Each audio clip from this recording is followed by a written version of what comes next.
My name is Thea Afton, and I'm 31 years old. On my second day of being a mother, I stood on the sidewalk outside my in-laws' stone gate, holding my day-old daughter next to two suitcases somebody else had packed for me. And behind that oak front door, my mother-in-law had just informed me there was no room in that house for a useless wife. My husband watched from an upstairs window. He didn't open it. I want to tell you I did something dramatic. I didn't. I stood there in the June heat with a newborn against my chest, doing what I do for a living, which is math. And then a gray sedan pulled up to the curb, and my mother stepped out of it with a lawyer and a folder. And what was inside that folder hit my in-laws' famous family like weather. Nobody saw it coming, least of all me. Welcome back to Calm Drama Stories, where quiet women keep the receipts and the endings get earned, not gifted. If stories about family, betrayal, and boundaries are your kind of stories, you're home. Drop a comment telling me where you're listening from, and be sure to subscribe. Now, let me back all the way up. I grew up in half of a duplex on Garnett Street with my mother, June Afton, who spent 30 years as an escrow officer at the title company downtown. My father left when I was 3. What I remember of him is a jean jacket and the smell of spearmint gum. And honestly, the jacket might be from a photograph. My mother never talked him down and never chased him, which tells you most of what you need to know about June. She is not a warm blanket kind of mother. She is a snow tires in October kind of mother. Practical love, scheduled maintenance, zero speeches. Her entire professional life was reading documents other people were too excited to read. Young couples buying first houses, farmers refinancing, big families quietly mortgaging their summer places. And her one commandment repeated through my whole childhood, like a pledge of allegiance was: read it before you sign it, and if they won't let you read it, that's your answer. We were never poor. Exactly. We were careful. Coupons, consignment, one vacation a year to a lake 2 hours away. And I want to be fair to my younger self about what that carefulness did to me. It made me hungry. Not for money, for the other thing. The thing I saw through lit windows on the walk home from school. Whole families. Grandparents at the table. A dad carving something. A name everybody at church already knew. A house you belonged to instead of a half a house you rented. My mother built a solid ground, and I spent my childhood looking over the fence at castles. It took me 31 years, 2 suitcases, and 1 gray sedan to finally understand which one of those things holds up in a storm.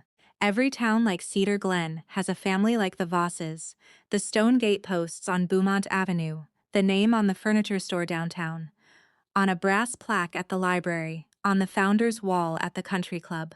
Voss? 3 generations photographed in front of the same fireplace every Christmas for the local paper. The kind of photo where even the golden retriever looks like it inherited something. Patricia Voss chaired the Heritage Committee. Harold Voss waved from a convertible in the 4th of July parade. When people in Cedar Glen said that name, their voices did a little bow in the middle of the sentence.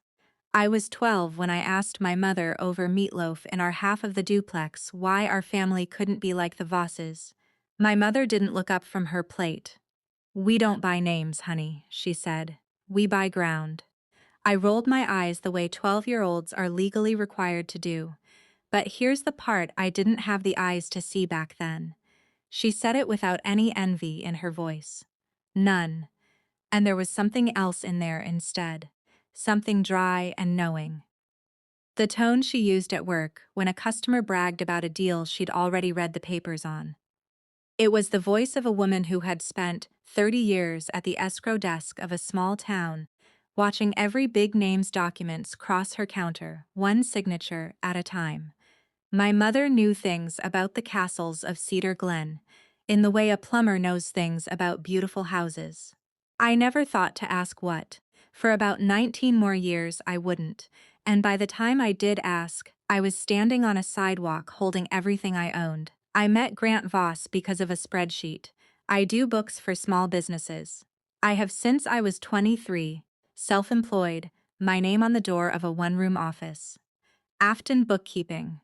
Voss Home Furnishings hired me to untangle their inventory accounts, and the manager assigned to work with me was the owner's son, 30 years old, sleeves rolled, self-deprecating in a way nobody with that last name had any right to be.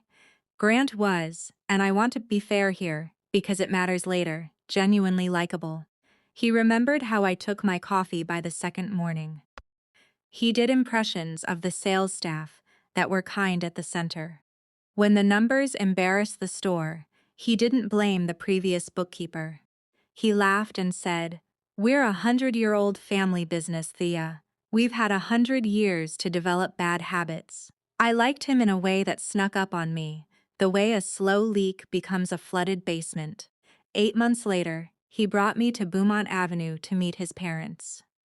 Patricia Voss received me in a living room that smelled like lemon oil and old money. And she looked at me the way an appraiser looks at a chair somebody claims is an antique, the slow scan joint by joint checking for glue. Her first question was not what I did or how we met. She tilted her head, smiled with the front of her face, and said, "Afton. Now, whose people are the Afton?" I said my mother worked at the title company, and my people were mostly my mother. Something flickered behind Patricia's eyes and filed itself away. I thought it was disappointment. It took me 5 years to learn. It might have been arithmetic. We got married the spring I turned 28 at the club under a tent Patricia selected beside flowers. Patricia approved in front of 200 guests, of whom I could name maybe 40. I had wanted something small at the lake. I lost that negotiation so early, I'm not sure it ever officially opened. "The town expects certain things from this family," Patricia told me, patting my hand like a gavel. The one fight I won quietly at the county clerk's office. I kept my name, Thea Afton. When Patricia found out, the temperature in the room dropped 10 degrees. "Voss brides take the name," she said. "It's an honor other women have been grateful for." My mother, who was standing nearby in her one good dress, said nothing, but her eyebrow performed a complete sentence. Grant did what I would spend the next 5 years watching him do. He stepped into the middle with his hands up, charming, apologetic in both directions at once. "Mom," it's her name, Thea. Mom means well. A sentence for each of us. Nobody defended. Everybody was managed. I filed it under wedding stress, and one more thing happened that weekend that I filed and forgot. At the reception, I overheard the club's events manager murmuring to Harold by the bar, something about the balance, about the card, about maybe the other account, Mr. Voss. Harold's parade wave faltered for exactly 1 second before he laughed and clapped the man's shoulder like they were old teammates. Rich people's paperwork, I told myself, the plumbing of castles. My mother across the room was watching the same conversation over the rim of her glass, and she was not surprised at all. The plan was to live at Beaumont Avenue for a year, maybe 2, save up, then buy our own place. "The East Wing has its own bath," Grant said. "It's practically an apartment." You can hear the sentence I should have questioned. Practically. We moved in with my office plants and his record collection. And for 2 weeks, it was a soft landing, big kitchen, garden, Sunday dinners with cloth napkins. Then on a Tuesday, Patricia knocked on our door holding a leather book, and I got introduced to the household ledger. "Every couple under this roof contributes," she explained warmly, "the way you'd explain gravity." Our share came to $800 a month toward the household. Do the first recorded in her ledger, with everyone's initials in a column, like a rooming house, from 1910. And then, almost as an afterthought, the second ask delivered as a compliment. "Grant tells me you're a wizard with books." "The family's accounts are a shambles, dear. It would mean so much. Meaning I would also be doing the Voss family bookkeeping for free. I want to be honest about what I felt, because this is the part of the story where I stopped being able to blame anyone but the ledger inside me. I felt chosen, useful. The girl from the duplex handed the keys to the castle's books. I said yes, before Grant could even look up from his phone. $800 a month for the privilege of doing free accounting for people whose gate had a name on it. My mother would have read that contract twice and slid it back across the counter. I signed it with a smile. In my defense, nobody handed me anything to read. That turned out to be the whole design. Here's what you learn when a 100-year-old name hands you its checkbook. Names don't cash.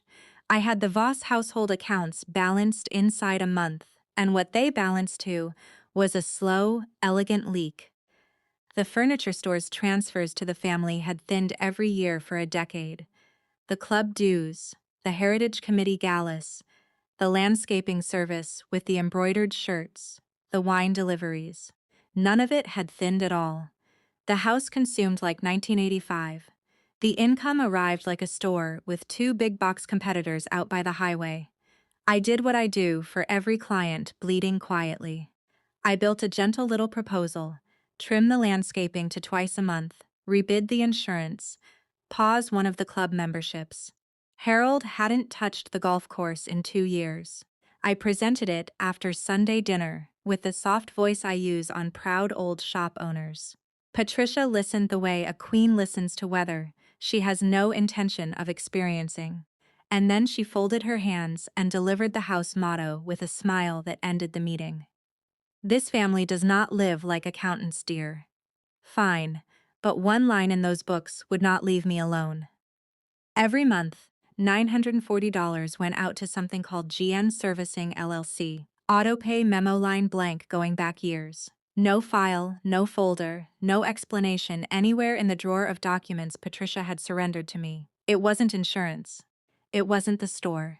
When I asked Patricia, she said, "Harold handles that in the same tone as the motto." When I asked Harold, he turned up the volume on a golf tournament and asked if I'd ever seen anything like this young man's short game. I let it go. Write that down somewhere. I let it go.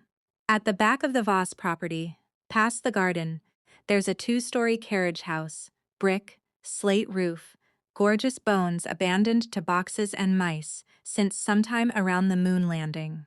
The first time I walked through it, I did what I now recognize as a dangerous thing for a hungry heart to do in a beautiful ruin. I furnished it in my head, and Patricia, who missed nothing, watched me do it. That fall, over dessert, she made the offer with Grant nodding beside her like a notary. "Fix it up, you two. That's your place. Every young Voss couple needs a nest, and heaven knows we're not using it. A 2-bedroom home on the family land. Ours." The girl from the duplex actually teared up at the table, which I'm sure was noted in a ledger somewhere. But I am still my mother's daughter. So the next morning, I asked as lightly as I could whether we might put something in writing. Nothing dramatic, just a page, a lease, a life estate, anything with ink on it. Patricia looked at me with gentle, wounded amusement, the expression you'd give a child who asked you to sign for a hug. "Family doesn't do paperwork, dear," I asked Grant privately to press. He kissed my forehead and said the 11 words I'd be hearing in my sleep for years. "It's my parents, Thea. I promise you can trust me. So, here's what I did, and thank God for the habit." I said, "Okay, open my savings, $38,000. Every dollar of it earned one small business ledger at a time. And I hired the contractor myself, and I kept every receipt, every invoice, every transfer, every check in a green folder in my office. You'll see why that matters. The renovation took most of a year, and I loved it the way you love a thing. You're secretly building your whole future inside. I chose the doorknobs, real brass, warm in the hand. I stood in the gutted kitchen with the contractor, a patient bear of a man named Gil, arguing happily about where a window should go. Grant came out on weekends, swung a hammer for an hour, and got photographed doing it. I came out every day I could, and got sawdust in my hair. Sunday dinners, Patricia began mentioning me almost fondly, which should have been my warning, because her fondness always arrived with a moral attached. One night, passing the potatoes, she surveyed the table and delivered it. "You know what I appreciate about Thea? She contributes. Everyone under this roof earns their keep." Heads nodded around the china like it was scripture. Harold said, "Here, here." Grant winked at me. That's mom for you, and speared a green bean, and I sat there feeling, God help me, proud, earning my keep, as if that sentence were a compliment and not a price tag, as if anyone had ever asked what Grant's keep cost, or Harold's, or the retrievers. That's the thing about a house with a ledger instead of a heart. The rules only have gravity for some people, and you can live there a long time before you notice which way things fall. That Christmas, the three-generation photo in front of the fireplace happened as always. Patricia seated center, Harold's hand on her shoulder, Grant behind. I took the picture. I remember thinking, next year I'll be in it. Hold that thought. It expires in about 8 months. By late winter, the carriage house had drywall, plumbing, and my whole heart. Gil was down to trim work and paint. Grant and I stood in the empty upstairs bedroom one Saturday, the light coming through the new window I'd fought for, and he put his chin on my head and said, "Crib goes there," and pointed to the corner, and I cried a little into his coat because 2 days earlier in the bathroom of our East Wing, practically apartment, I had watched 2 pink lines appear on a test. We told the family at Sunday dinner. I will now describe Patricia Voss receiving the news of her first grandchild because it happened in 2 distinct movements, like a short symphony. Movement 1, genuine delight.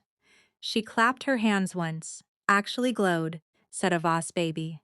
And for 4 full seconds, I saw the woman Grant swore existed under the committee chair.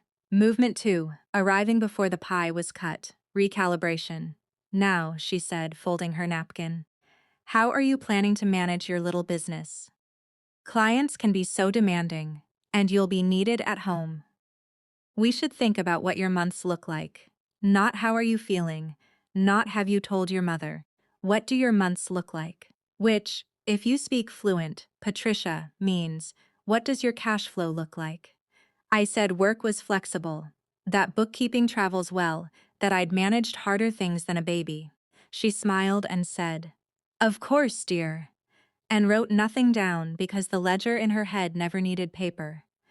I didn't know it yet, but somewhere in that pause between the clap and the napkin, my file in that house had been moved from asset to liability, pending review.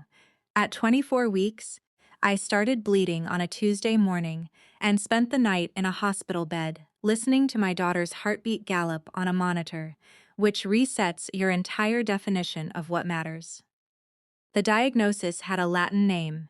The prescription was plain English. Bed rest modified until delivery. No commuting to clients, no lifting. Stress, the doctor said, looking at me the way doctors look when they mean it is not optional to avoid.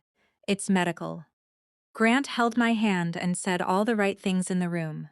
My mother drove down before dawn and said almost nothing, which from June is devotion, and left a cooler of food in my refrigerator labeled by day of the week, and my income dropped through the floor.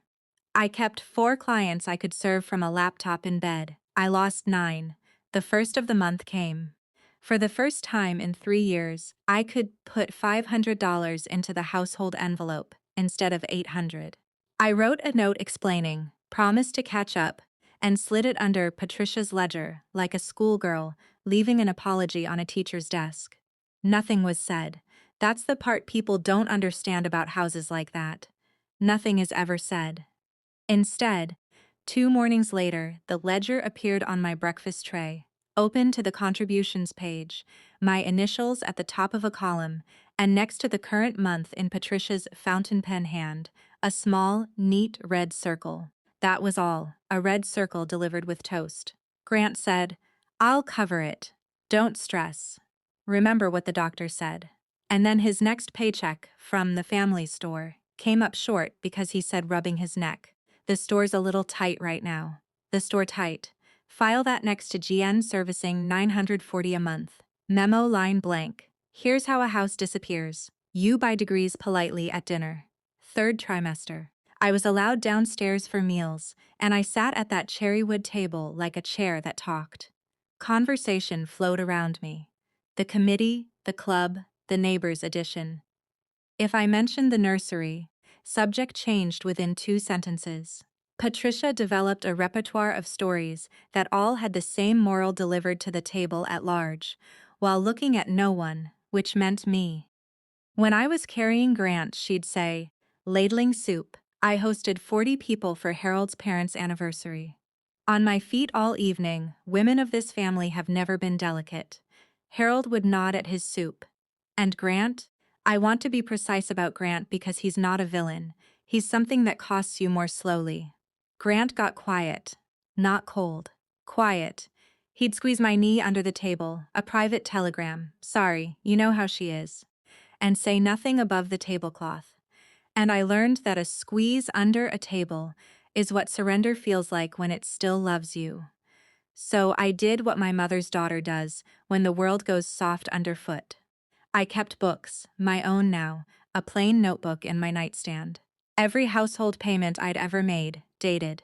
Every carriage house invoice cross-referenced to the green folder in my office. 38,000 in renovations, 33, zoo 0 in household contributions over 3 years. I wasn't planning anything. I want that understood. There was no strategy, only a bookkeeper laying sandbags out of habit. One page at a time, the way some women pray.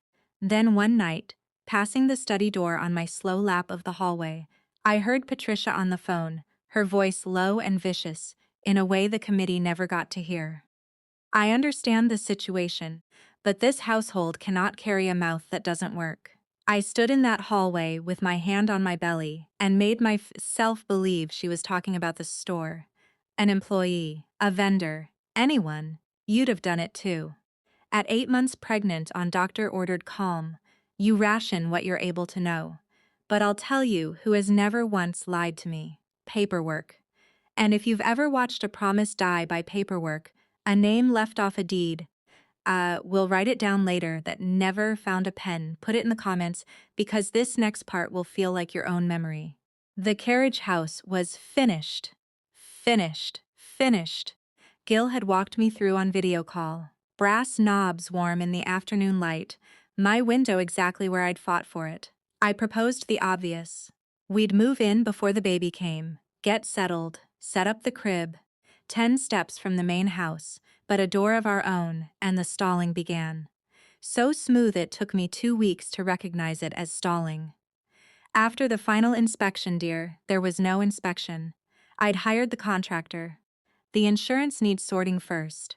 I offered to sort it. I was reminded rest was medical. After the baby comes, we'll see about everything. We'll see. Then one afternoon, I watched from the east wing window as 2 men in polo shirts carried folding tables, gala banners, and 40 boxes of Heritage Committee archives across the garden and into my carriage house, my kitchen, my brass, my window, and stacked them where the crib was supposed to go. Patricia directed traffic with one finger, pointing which of my rooms would hold which of her boxes. When I asked at dinner, she didn't even reload. Storage temporarily. It's not as if anyone's living there. And then she took the key. I want to slow down here because of everything that happened in that house. This is the moment my body still remembers first. I kept the carriage house key on my everyday ring. A heavy brass thing, old-fashioned, warm in the pocket, like the doorknobs I'd chosen to match it.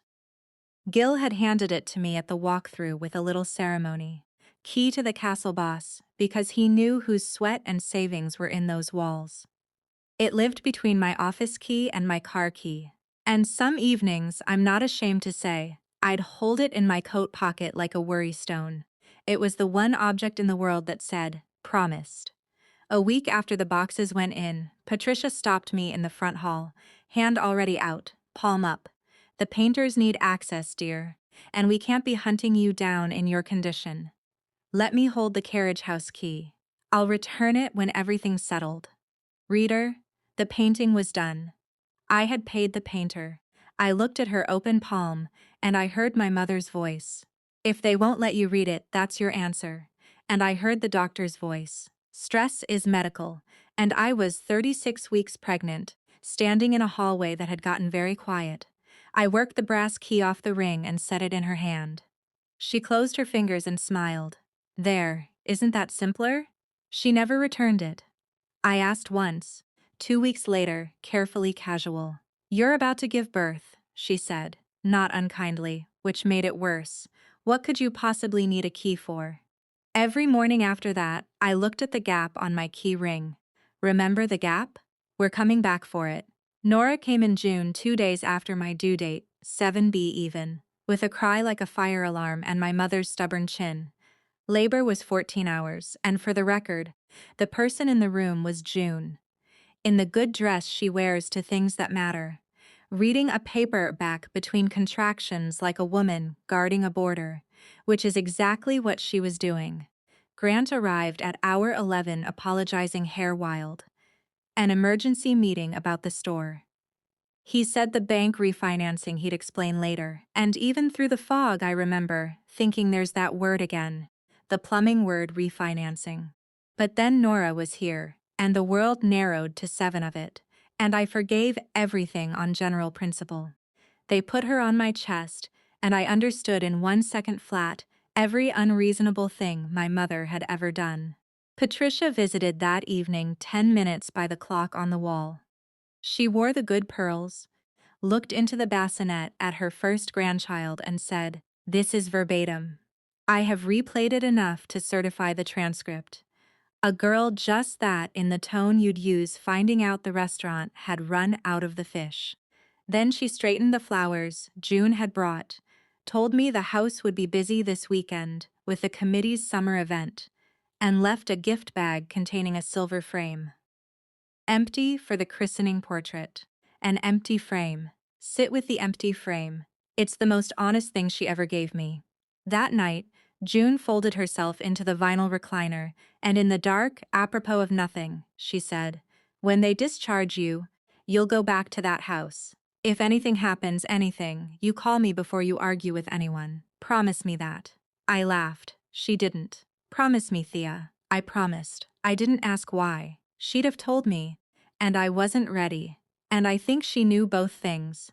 They kept us overnight. One night, routine, me learning to nurse, at 3 o'clock in the morning in that particular hospital silence that feels like the inside of a held breath. Grant visited once for an hour, distracted, taking calls in the hallway. Through the door, I caught fragments in his low store manager voice. Numbers, dates. We just need until fall. Tell them we're good for it. When he came back in, I asked flat out, no wheelie diplomacy. "Grant, is something wrong with money?" And my husband looked at me at his wife in a hospital gown, holding his day-old daughter, and performed his mother's smile. "Nothing you need to worry about. You just rest." I want to flag that sentence for every woman listening. Nothing you need to worry about is not reassurance. It's a door closing softly with you on the outside of your own life. I didn't push. I had a jaundiced newborn in stitches. You ration what you're able to know. Discharge came on a bright Thursday morning. Snorts Grant was supposed to drive us home at 10. At 9:40 he texted store crisis. "Can't leave. So sorry, take a cab. I'll see you at home and we'll celebrate." My mother was at work. I told her not to leave early. We were fine. It's a 10-minute cab. I strapped my daughter's carrier into a taxi that smelled like pine trees, and I actually said to the driver, "God forgive me, Beaumont Avenue, the big one with the stone gate. Proud of it." 3 years of tuition into that family, and I still flashed the name like a Kia card. The cab pulled away and left us on the curb, and I stood there a second, adjusting the carrier, looking up at the house. All the windows were closed. On the porch, in the shade, sat 2 suitcases. You know a suitcase's silhouette the way you know your own handwriting. Those were mine. The navy set, wedding gift from a cousin, top of the nearest one. My winter coat folded in a neat square in June. Somebody had packed for a season I wouldn't be there for.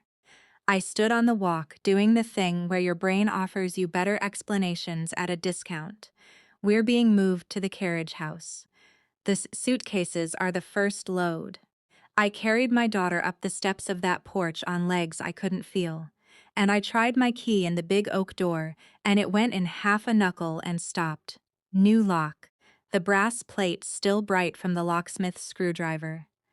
I rang the bell of the house I had lived in for 3 years, holding a baby born into its name the day before, standing next to my own packed luggage.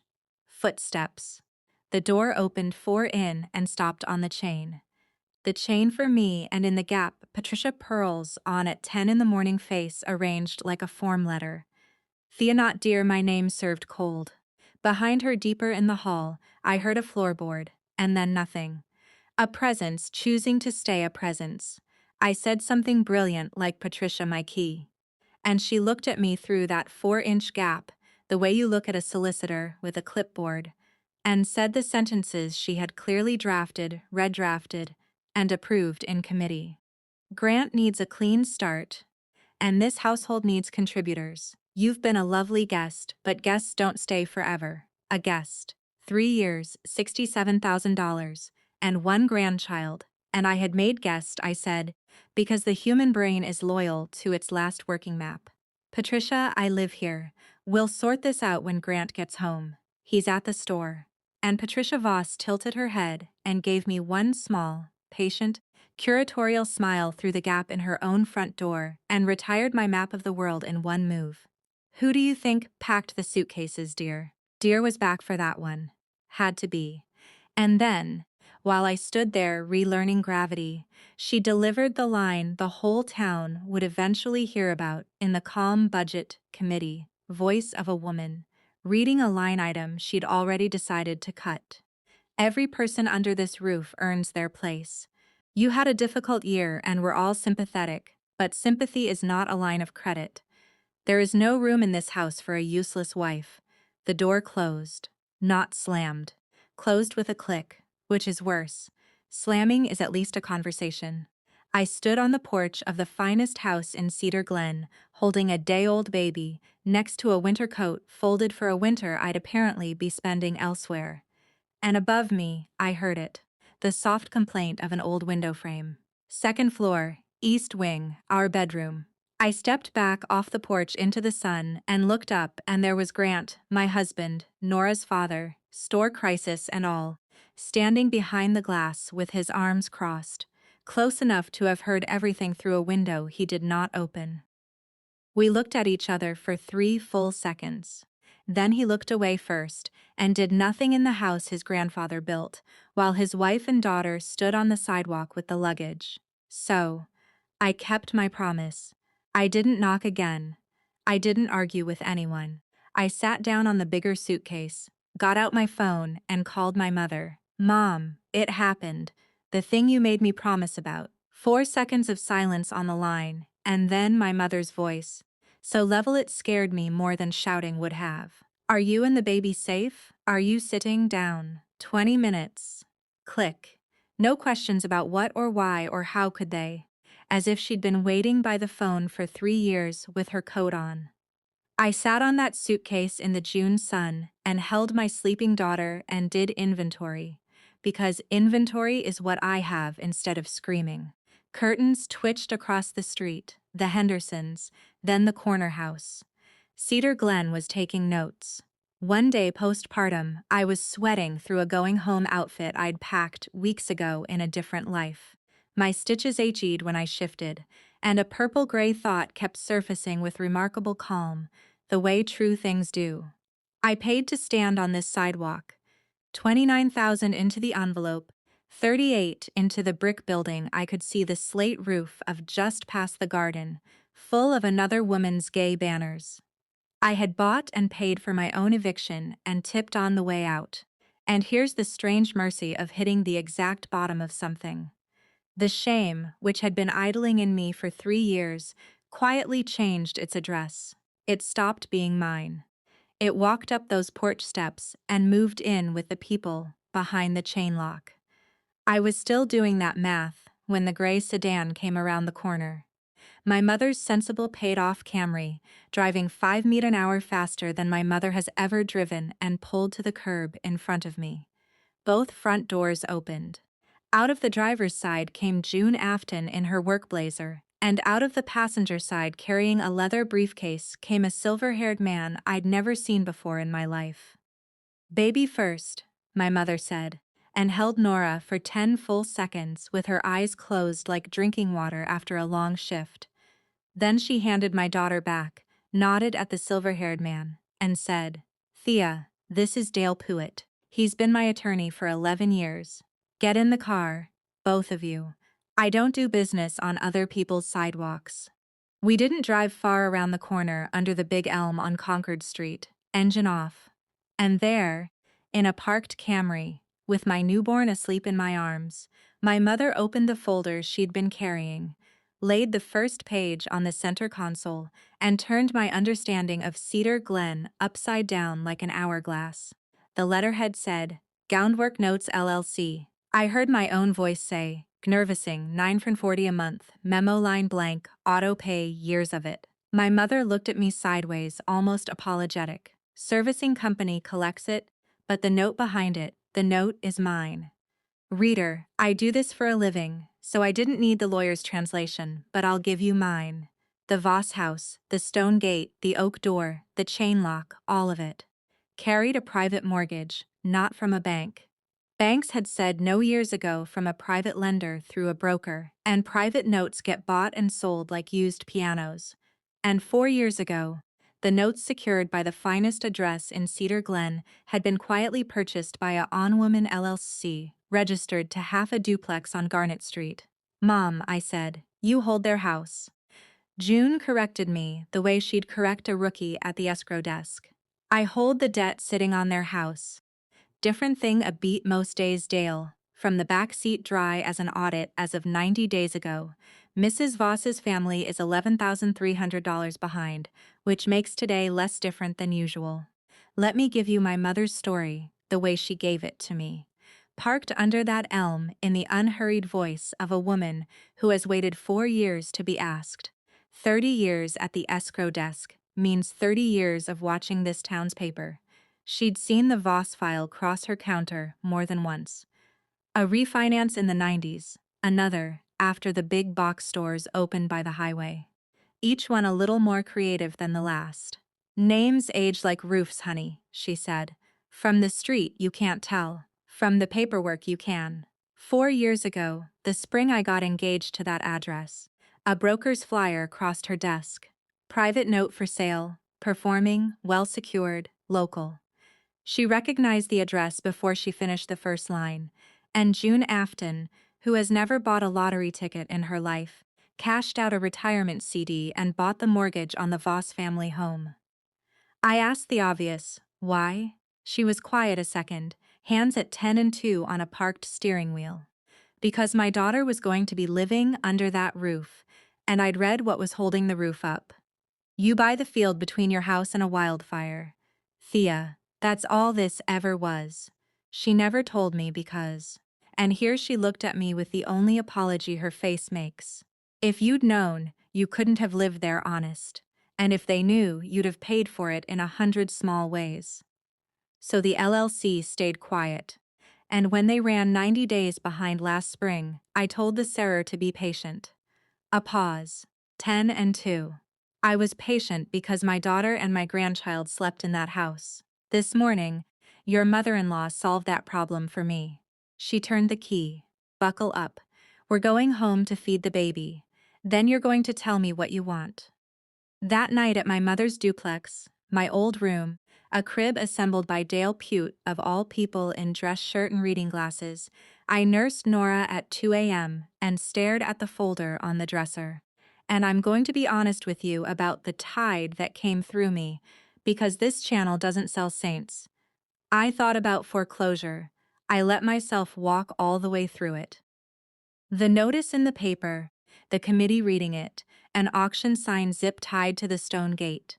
Patricia carrying her own suitcases down those porch steps while the Hendersons' curtains twitched. I tasted it. It tasted the way sugar tastes when you're sick, right then wrong.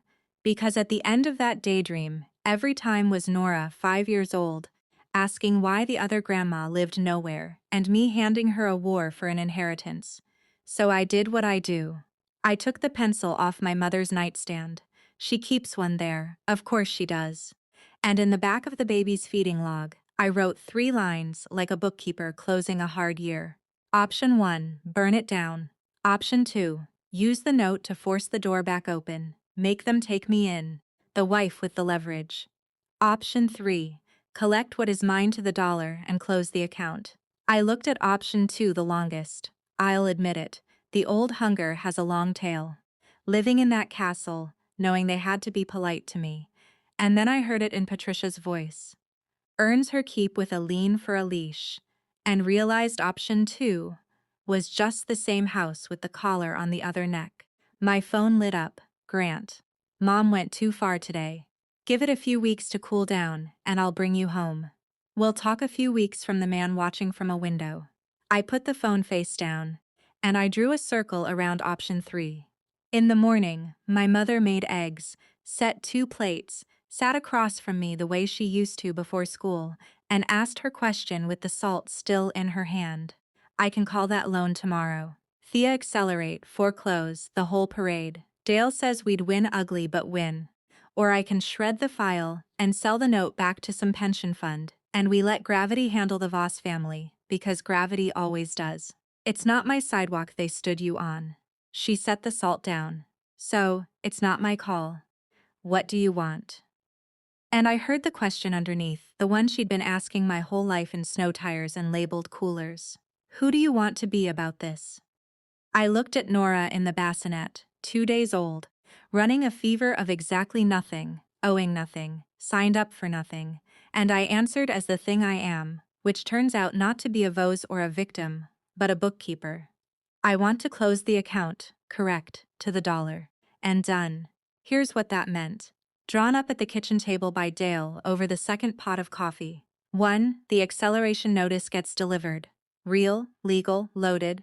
Because the Voses do not answer doors unless the knock is heavier than they are. 2. My civil claim rides with it. 38,000 in unjust enrichment for the carriage house, documented in a green folder they didn't know existed, plus my belongings intact, and an uncontested, quiet separation. 3. The trade. If they make me whole and behave, June restructures the heirs and sells the note to a boring institutional seer. Nobody loses a house over my broken heart. If they fight, option 1 comes off the shelf all by itself. Dale looked at my one-page terms, then at me over the reading glasses.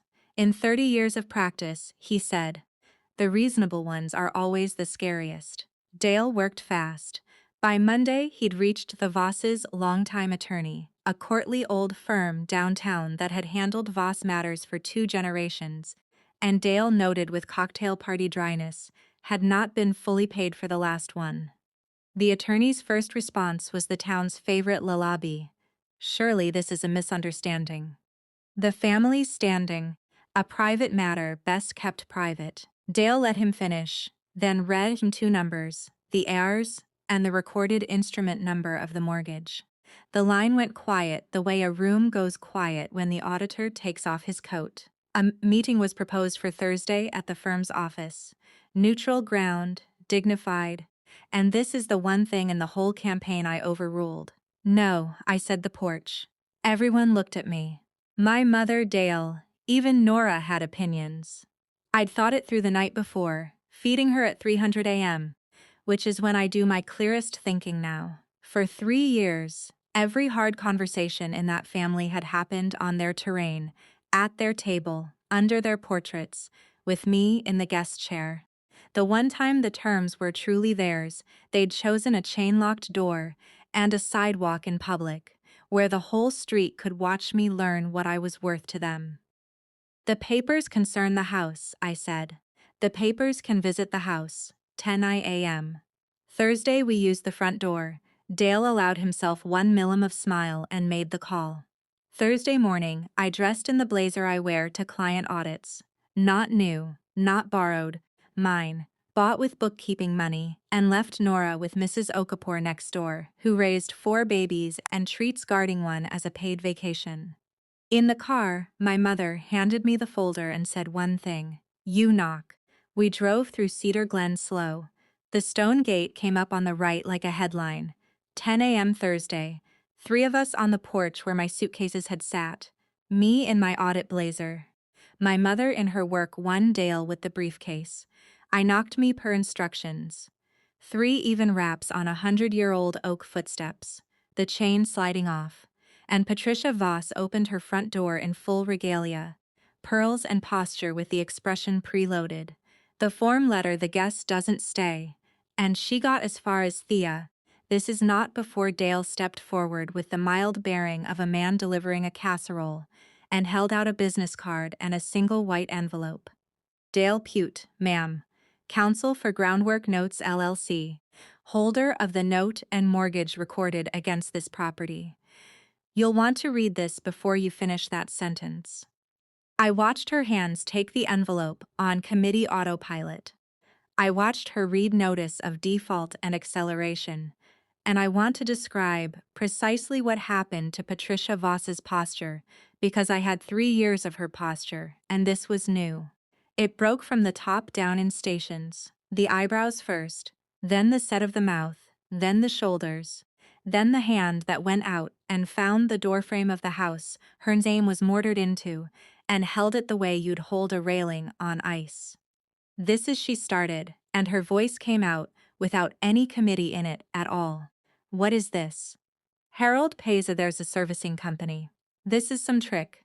My mother, who had said nothing yet, spoke exactly one sentence in the tone of 30 years of escrow desks.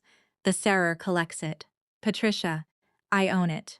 Shall we do this in the doorway or at your table? I've heard so much about it.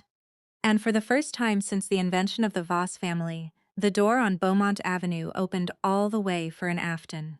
We sat at the cherrywood table, and I noted from a great inner distance that, for the first time in 3 years, I was seated at its middle, not its edge.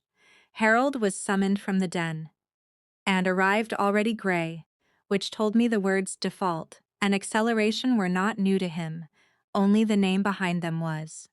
Dale laid the papers out in a clean row like surgical tools, the note endorsed and assigned, the recorded mortgage, the payment history, those $940 auto payments, memo line blank, marching backward for years, and the AAR's summary. 11,390 days itemized. Nobody touched the pages. Patricia stared at the assignment.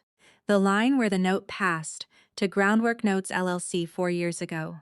And you could watch her doing archaeology, digging back through every Sunday dinner, every red circle in her ledger, every dear, recalculating who exactly had been sitting in the guest chair. Grant, she called, and her voice cracked on the vowel. Come down here. And my husband came down the same stairs he'd watched me from, took in the table. His wife, her mother, a lawyer, the family paper laid out like an autopsy, and stopped on the bottom step with the expression of a man arriving at the exact intersection he'd spent 5 years steering around. Patricia rallied once. Give her that. She pulled the committee voice back on like a coat and aimed it at my mother. This house has stood for 100 years. This family built half this town. If you think a bookkeeper's mother with some LLC is going to frighten, my mother let her finish. June Afton has never once interrupted anyone. She says the ends of sentences are where people confess. Then she folded her hands on the good table and put it down like a foundation stone. We don't buy names, Patricia. We buy ground. And the ground under your name has been in my handbag for 4 years. What happened next? I didn't expect, and I want to render it honestly, because it's the only moment in this story where I saw the whole machine instead of just its teeth. Patricia sat down, not the committee dissent. She dropped the last 2 in, and the pearls swung, and for a moment she was just a 63-year-old woman at a table she'd spent a life defending. You think I was born at the head of this table? She said to no one. To the portraits, maybe. I came into this family with 1 suitcase. I ate at the children's table for 10 years, 10 Christmases, before Harold's mother let me so much as hold a serving spoon. Everyone who enters this house pays. That is how a name survives. I paid and I paid and then she heard it. She heard her own accounting said out loud in front of a bookkeeper, and the sentence died in the middle, and her eyes came up and found mine. And for 2 full seconds, the only honest ones we ever shared, we understood each other perfectly. She had been me. She'd just decided the fee was legitimate because she'd paid it. I didn't gloat. There was nothing to win from her anymore. I opened my folder and slid one page across. My terms, one paragraph. Bookkeepers, pros 38,000 documented for the carriage house. Receipts attached. My belongings intact. By Saturday, a quiet, uncontested separation. In exchange, the heirs get restructured, and the note goes to an institutional sarer who will never know your name from any other account number. Nobody loses this house because of me. That's the whole invoice. It doesn't compound. Then I stood, walked out to the porch, and did the thing I'd carried in my pocket all morning. I set the brass carriage house key on the white porch railing where the suitcases had been. I'm returning the only thing of yours I ever wanted, I said, behind me from the doorway, Thea Grant. I turned and looked at my husband for what felt like the closing of a long ledger. You know where my mother's door is, I said. You've never once used it. I walked down those porch steps, the same 6 steps, the same June light, the same sidewalk where a chain lock had taught me my market value. Except this time I was the one leaving on my legs at my pace with my mother and my lawyer falling in beside me, like a small parade of exactly the right size. The Hendersons' curtain twitched. Let it take notes, Cedar Glen. Nobody spoke until the car doors shut. Then my mother started the engine, looked both ways like a woman who has never once rolled a stop sign and said, "You gave the key back." "I did." "Good," she said. And that was the entire debrief. And it was enough because we both knew what I'd really left on that railing. Not brass, the whole idea, the one I'd been carrying since the lit windows of my childhood. That somewhere behind a stone gate there was a table with my name on it, if I could just contribute enough to deserve it. I'd finally read that contract all the way through. I declined to renew. Grief has good manners. It waited until we were home. That evening at the duplex, I fed Nora, handed her to her grandmother, went into my old bedroom, closed the door, and came apart quietly for a while. Not for Patricia, God knows, and not even mostly for Grant. For the family in the window, the carved roast, the 3-generation photograph, the whole beautiful stage set, I'd paid $67. Zeros in intuition to stand inside of that dream had been mine since I was 8. I buried it at 31 in a duplex bedroom, with band posters still on the closet door. My phone rang at 9. Grant, I let it go to voicemail. He was 10 minutes away. He did not drive over. His silence one last time filed itself. The voicemail, for the record, was Grant at his most, Grant. Thea, that was look, Mom's shaken. Everybody's shaken. I never wanted any of this. Just give it a few weeks, okay? We'll figure it out. I love you. A few weeks. His whole vocabulary of love was a request for extensions, and I'd stopped doing his family's books. I sat at my mother's kitchen table, under the same light where I'd learned long division, and I filled out the divorce paperwork Dale had left in a plain folder. And I want to be honest about what that cost, because the internet is full of stories where walking away is a fist pump and confetti. It isn't. My hand shook on the first signature line. Not from doubt, from downgrade. You spend 5 years calling something your future, and then one Tuesday it's an account you're closing.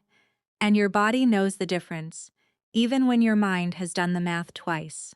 I signed. I dated it.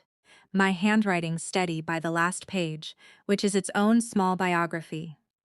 Then I did the final entry in the notebook from my nightstand, the one where I'd sandbagged 3 years of payments and invoices, and I ruled a line under all of it, the way my first accounting teacher taught me. Double line, account closed, nothing carried forward. Nora woke up hungry at 2, right on schedule. I fed my daughter in the dark of my childhood bedroom, her hand around my finger, and I told her the first true thing I ever taught her. You will never have to earn a seat at any table of mine. Here's how the account settled. The bosses paid not graciously, but paid $38,000 inside 6 months. Raised the old money way, which is to say the boat went first, and then Harold's antique roadster, the one from the parade. My boxes arrived intact by that first Saturday. Packed, I noticed, with genuine care. Patricia's hand unmistakably. Say what you want, the woman can pack. The separation went uncontested, sole residential custody to me. Grant gets his Saturdays with Nora at the park, or at my mother's kitchen table where he is served coffee and watched like a teller's drawer. He's gentle with her. He was always gentle. Gentle was never the missing ingredient, and my mother kept her end to the letter.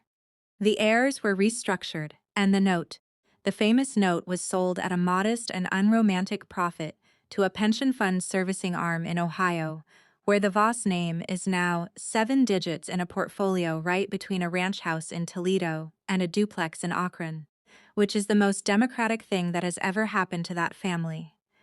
I bought it as a firewall, June said, signing the transfer papers. Never wanted a throne. Thrones need dusting, but gravity, as my mother says, always does the bookkeeping eventually. The following spring, a tasteful sign appeared outside the stone gate on Beaumont Avenue, the finest house in Cedar Glen, sold in August, to a perfectly nice orthodontist family with a trampoline. God bless them.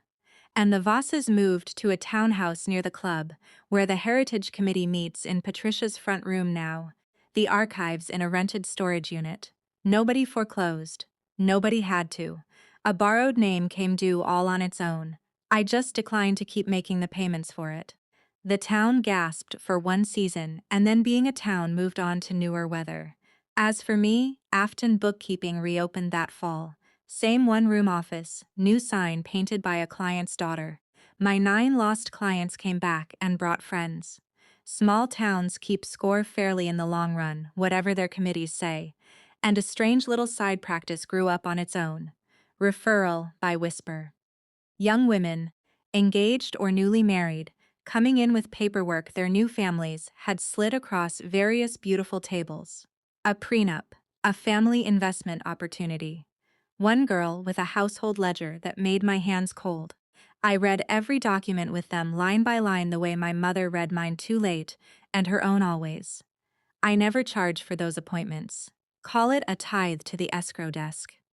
Nora turned 1 in June for her birthday. My mother pulled out her phone and made us take a picture on the duplex porch. June in her work blazer, me holding the baby. All 3 of us squinting into the afternoon sun, slightly OFC center, because Mrs. Okapor's thumb was near the lens. It is objectively a bad photograph. It is also the only 3-generation portrait I have ever been in, and it hangs in my office where the Voss Christmas photo used to hang in my imagination. And I have looked at it every working day for a year, and never once seen a fireplace missing from it.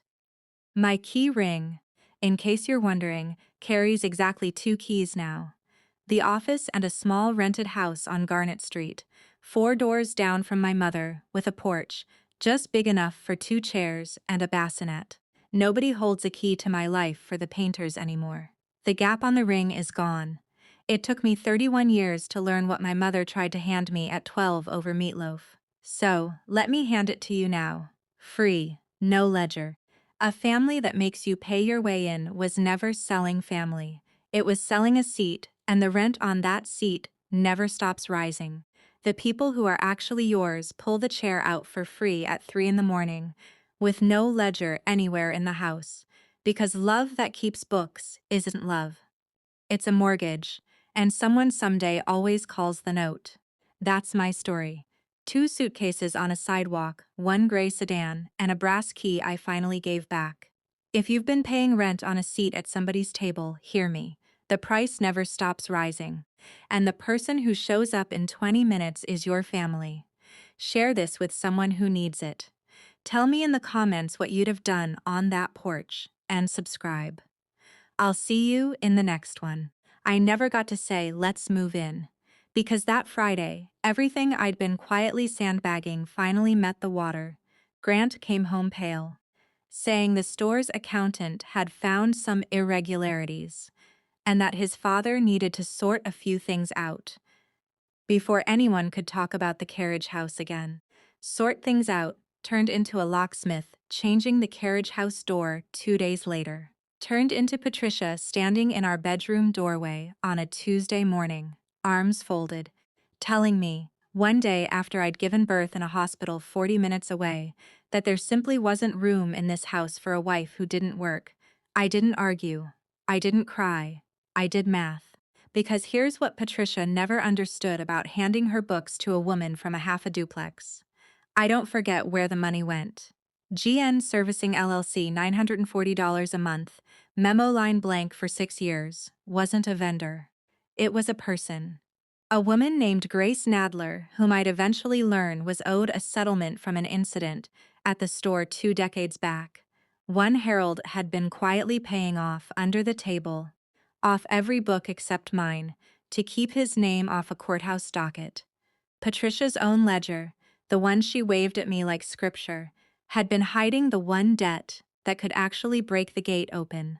And the carriage house wasn't just my $38,000 and a year of my life. My mother, the woman who reads everything before she signs it, had insisted, the one time I let her look over my shoulder, that I get the contractor's invoices issued in my name, not the Voss estate's. Every receipt in that green folder wasn't just proof of what I'd spent. It was a paper trail proving I owned the improvements, if not the land. So when my mother's gray sedan pulled up to that stone gate with a lawyer and a folder of her own, it wasn't dramatic. It was arithmetic, delivered calmly, the way she'd always done it at the escrow counter. A lien for unreimbursed improvements. A demand letter referencing GN servicing and 6 years of undisclosed payments that, structured the way they were, raised more questions than the Vosses wanted asked in public. And a simple, devastating line my mother said to Patricia on that sidewalk, in front of the very neighbors whose opinions ran that family's whole economy. You said family doesn't do paperwork. Turns out yours has been doing it for 20 years. She just didn't show you her copy. Grant didn't open the window. That told me everything the marriage still needed telling. We didn't get the house. We got something better, leverage, a settlement, and the clean, quiet exit my mother had been modeling for me since I was 12, spooning meatloaf, telling me we don't buy names, we buy ground. I finally understood what she meant. Ground doesn't need anyone's permission to hold you up.